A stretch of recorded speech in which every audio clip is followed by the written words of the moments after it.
What's good with y'all, man? It's the Theslykrow creeping in with another video. And yeah, it's been a minute since I've done a video, but I just wanted to check in with y'all. Hope you're having a great winter holiday so far. So in this video, I just want to talk about a little bit of a channel update. It's been a while since I created content, and this year has been pretty busy for me. I've actually explored a change of career, so I wanted to go into college for a bit and realign my career goals and everything. So that definitely took a lot of time this year. I just want y'all to know that I am definitely passionate about creating content. Creating content is something that I still want to continue progressing. And if you guys don't know, I actually started doing console gaming discussions back in 2022, and then we did a podcasting stint from 2022 to 2024.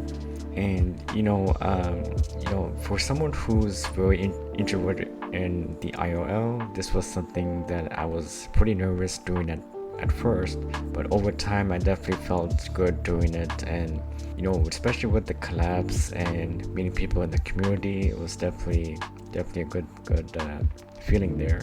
And I didn't think I would be a good host when I was doing the podcast, but it ended up being a pretty good one, especially with Aiden Jelly in the mix. Definitely fortunate that I got the chance to meet Aiden Jelly, which was pretty awesome. Actually, we met on a MOBA, I believe, or something like that, and yeah, it turned out to be pretty good there. But yeah, man, I really wanted to make this podcast special. I spent a lot of time with the pre-work, the podcast and everything. So hopefully you guys enjoyed what we had in the brief stint. But as of right now, I think the podcasting days are over. But as for a channel update, you can definitely expect more short form content of YouTube style videos. I'm someone that I don't want to chase trends. I don't want to cause drama in the community. I just want to create meaningful discussion oriented towards the gaming discussions that happen during the course of the year. So I hope that you guys are tuned in and are engaged in those videos in the future, and appreciate the support. Alright, so moving on to the next topic, I did want to talk about some of the holiday and Black Friday pickups. So I did cop Death Stranding 2. I heard that this sequel had a lot of quality of life changes, some good changes there. And yeah, the overall graphics are stunning. That's what I've heard. And man, when I booted this up, it definitely struck that immediate graphics was actually absolutely unbelievable to witness. And yeah, they weren't lying, man. Like the Decima engine is definitely it's still one of the greats when it comes to the overall gaming the gaming industry. So it's definitely very, very good to play for the first time. Next we have Trails in the Sky First. I hear that some people in the community are calling this their game of the year. This is definitely one of the JRPGs I wanted to get into. I did play the OG version a little bit on Steam, and yeah, a lot of the Trails folks are saying that that liberal arc in the Trails saga is the best to experience, and it's definitely worth it for the story wise. And especially when we have the Trails in the Second being announced for next year, this is definitely pretty cool to get on sale. I believe this was like 35% off, which was pretty good. Next we have KCD2 Kingdom Come Deliverance.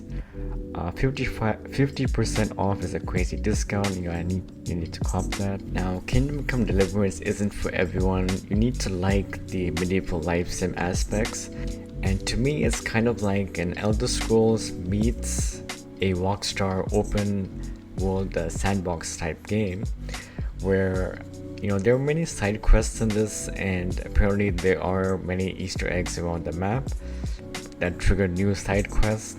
And so this discoverability of the world is one of its biggest pros of this game. And but a lot of people are saying that the story in the second one is a bit of a mixed bag compared to the first. so that is one of its downsides. So let's move on to the next topic here. I want to talk about the games I'm looking forward to in the year 2026 as of next year. So the first one I'm going to be talking about is High Guard.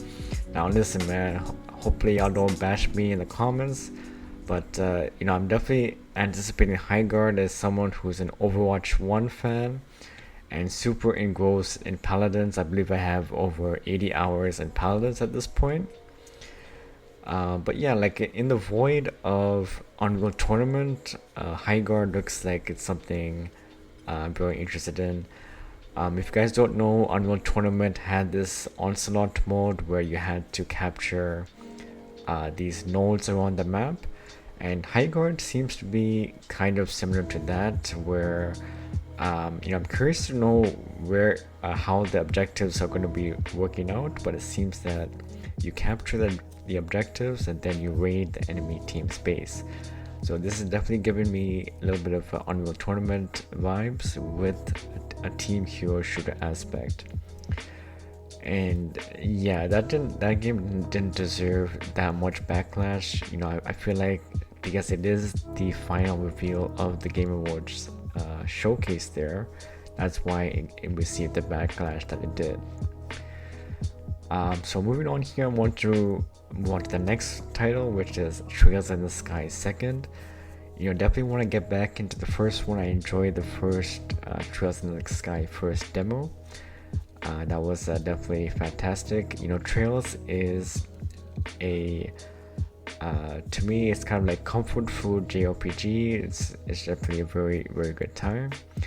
And a lot of the fanatics are saying that the Trails Sky Nibble arc is one of the best stories throughout the franchise, so this is definitely worth looking into. So the next one we have here is Reanimal. These are the creators of Little Nightmares, and if y'all didn't play the demo yet, you should definitely try it.